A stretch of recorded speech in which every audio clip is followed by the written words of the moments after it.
Era tierno. Pero ¿sabe qué dice la Biblia? Y daba limosnas al pueblo. Dice que los 6 u 8 millones que recibía no era para comprarse un plasma. El hombre era generoso. Y la gente conocía a Cornelio porque abundaba en limosnas. Mire, quiero hacer la distinción. La diferencia que hay entre la ofrenda. A Dios le damos ofrenda. Y a los necesitados les damos limosna. Las dos cosas son bíblicas. Jesús dice, cuando des limosna, no pongas la trompeta. Y que lo que haga tu mano derecha, no lo sepa tu izquierda. O al contrario. De todas maneras, es la misma cosa. Sí, por si es zurdo, ¿no es cierto? Y Jesús habla de dar limosna. Y Cornelio era conocido en el pueblo porque ayudaba a los necesitados. En otras palabras, era un hombre que se había ganado el corazón del pueblo. Era un militar que se ganaba un buen salario, pero no tenía el corazón duro. ¿Sabe que hay gente que no le da a nadie nada? Para que se lo gasten en tal cosa. Pero yo me acuerdo de las palabras de Jesús. Al que te pida, dale. Y se lo gasta mal, es problema de él. Pero yo no quiero cerrar mi corazón. Porque la Biblia dice que el alma generosa será prosperada. Yo no lo hago por eso. Pero es que el Señor lo ordena. Y las obras de misericordia.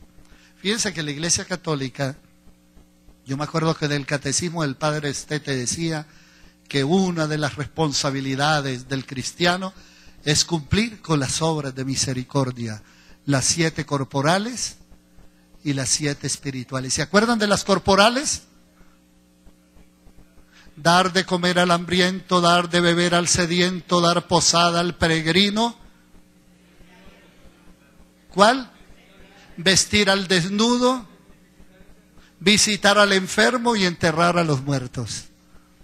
Mire, y luego y las espirituales son las siguientes: oír misa entera todos los domingos y fiestas de guardar, confesarse por lo menos una vez al año, y ahí seguía. Escúcheme esto. Mire, eso aunque suene religioso, pero tenía un sentido, ¿no es cierto? Y era mostrar que el cristiano no solamente reza, el cristiano también se identifica con la necesidad. ¿Y sabe qué entendió Pedro? Pedro cuando llegó allí, y ahora voy para el tercer punto después de que termine esta partecita, que llegó hasta de mala gana a predicar allí. Y cuando él vio cómo Dios se manifestó, él dio una declaración que es universal. Ahora entiendo que en todo lugar del mundo, en toda nación, aquella persona que es temerosa de Dios y hace justicia, Dios se agrada de eso. Mire, no importa la religión que tengan. Si es temeroso de Dios y hace justicia, Dios se agrada. Entonces, a Dios no le damos limosna. Yo tuve una experiencia que les comenté a los hermanos en el primer culto. Una vez llegó el momento de la ofrenda y yo metí mi mano y encontré una moneda de 500 y la eché. Y el Señor tocó mi corazón. Y fue como si una voz me dijera: ¿cuánto tienes en la cartera?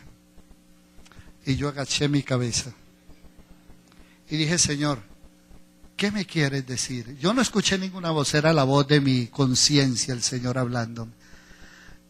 Y como si el Señor me dijera: todo lo que me merezco son 500 pesos. Y les confieso que sentí vergüenza con Dios. Y yo estaba aquí. Y le dije: Señor, a partir de hoy, cuando yo esté más pelado, lo mínimo que yo voy a echar en la ofrenda son 1000 pesos. Y de ahí para arriba. Y sabe que mi corazón descansó. Y Dios me estaba enseñando que a Él no se le da limosna. Amén. No sea que pase como un hermano que dijo: Señor, lo que me salga, eso te voy a dar. y metió la mano y sacó un billete de 50 y dijo, que el Señor reprenda al diablo.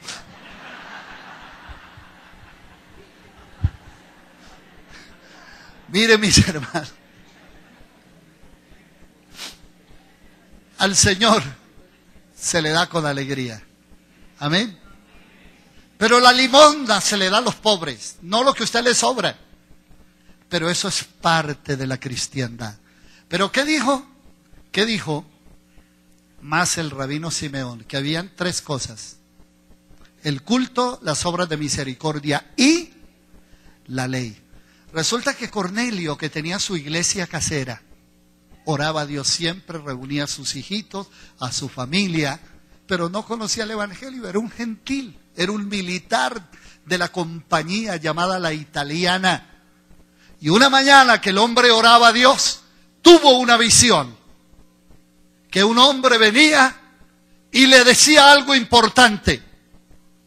Y dijo, ve a la casa de un hombre llamado Simón Pedro que vive en la calle tal, la calle a la derecha era. Simón el curtidor, eso fue el otro, Ananías. Y allá se te dirá lo que debes hacer. ¿Y sabe qué ocurrió? Que en ese mismo instante Cornelio estaba también, Pedro también estaba orando a Dios. Y de pronto, como cuando baja ese telón, comenzó a bajar un telón. Y él comenzó a ver en ese telón sapos, culebras, reptiles, animales que eran inmundos para el pueblo judío. Y una voz que le dijo, mata y come.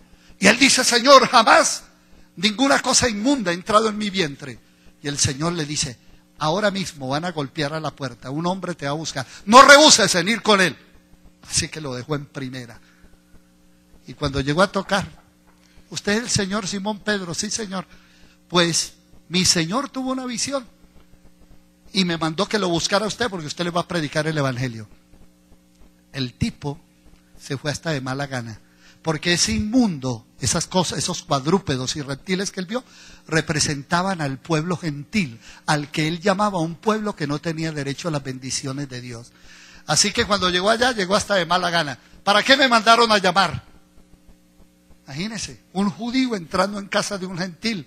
Eso era un sacrilegio. Y él comenzó a hablar, bueno, yo les voy a contar que Jesús de Nazaret anduvo haciendo bienes, sanando a los enfermos, libertando a los oprimidos por el diablo, porque Dios estaba con él. Y se animó y siguió predicando. Y mientras él predicaba, el Espíritu Santo descendió sobre todos los que estaban sentados. Eran aproximadamente 40 y pico de personas. Su mujer, sus hijos, sus criados, los parientes cercanos, y estaban escuchando la palabra. ¿Qué le hacía falta a Cornelio? Oír la palabra. Oír la palabra. Porque esa es una de las cosas que sostiene al mundo. La ley, la palabra de Dios. ¿Sabe que la Biblia dice que donde no hay ley, el pueblo se desboca? ¿Saben, hermanos, que esta semana ocurrió algo particular? Estamos en la incertidumbre de la reelección. Estamos con la encrucijada del alma. Y la campaña, pues todos que sí va, que no va. Y estaba en vilo, no solamente Colombia, el mundo entero, porque la Corte Constitucional iba a declarar la exequibilidad o la inexequibilidad del proyecto de referendo para la reelección. Y el viernes pasado, el honorable presidente de la Corte Constitucional dijo, declaramos en su totalidad la inexequibilidad del proyecto de referendo, y expuso las razones. Y dicen los entendidos que eso le garantiza al país ¿qué? Su estabilidad democrática. Eso garantiza que las instituciones en Colombia son sólidas, que hay división de poderes, que la rama ejecutiva y la legislativa, como también la judicial, son entes que tienen la capacidad de regular el destino y las decisiones del pueblo. Aunque a algunos no les haya gustado, Pero la ley es la ley, aunque sea